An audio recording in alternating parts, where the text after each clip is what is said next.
শেখ হাসিনা তাকে শুধু গুম করে নাই, তাকে অপহরণ করে নাই, তাকে নিশ্চিহ্ন করতে চেয়েছে।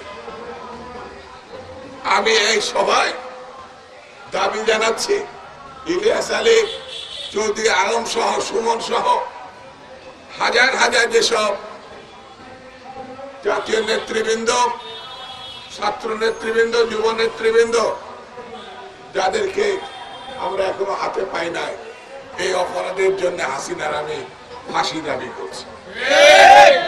বিচার করবেন কি করবেন না আমরা বুঝতে পেরেছি। বিচার এতদিনে 8 মাস হয়ে গেল। প্রধান উপদেষ্টা সহ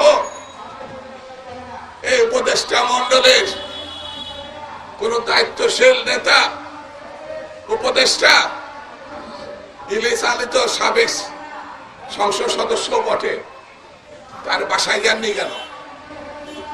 কিসের জন্য? আপনার কাজটা কি? যারা এই সরকার হাসিনার পতনের জন্য আন্দোলন করেছে, আপনারা তাদের বাসায় যান নাই। আপনি 5 মাস ধরে পরে আপনারা গিয়েছেন গুমের যে ঠিকানা আয়না ঘর, সেখানে। সেই জন্য এই সরকারের কাজ কামে দেশবাসী খুবই উদ্বিগ্ন। তারা কি চায় সেটাও আমরা বুঝি না।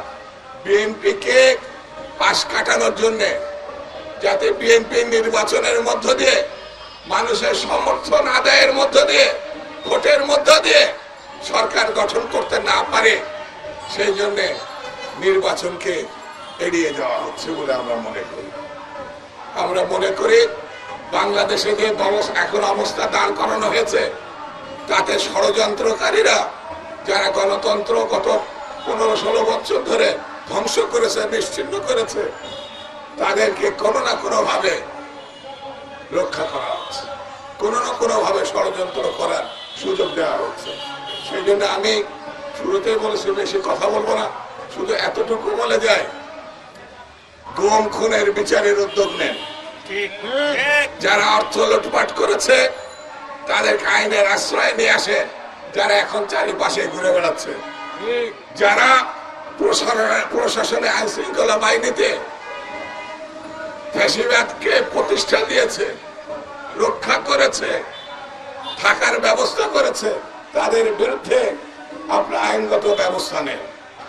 আজ বাংলাদেশে কি করবেন কি করবেন না এটা বড় কথা না, একটি নির্বাচিত সরকার প্রতিষ্ঠা করার জন্য অনতি বিলম্বে একটি রোডম্যাপ ঘোষণা করেন।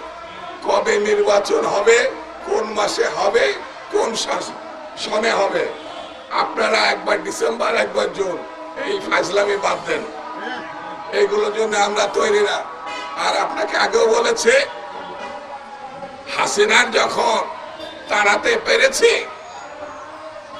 অন্য ফ্যাসিবাদের যদি উদ্ভব ঘটে, তাদের তাড়ানো বাংলাদেশের মানুষের 1-2 ব্যাপার।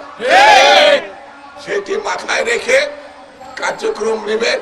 আপনাকে ফুলের মালা দিয়ে গ্রহণ করেছে, ফুলের মালা দিয়ে বিদায় জানাতে চাই। এটাই বিএনপির স্ট্যান্ড এখনো পর্যন্ত। সবাইকে ধন্যবাদ। খুদা হাফেজ। বাংলাদেশ জিন্দাবাদ।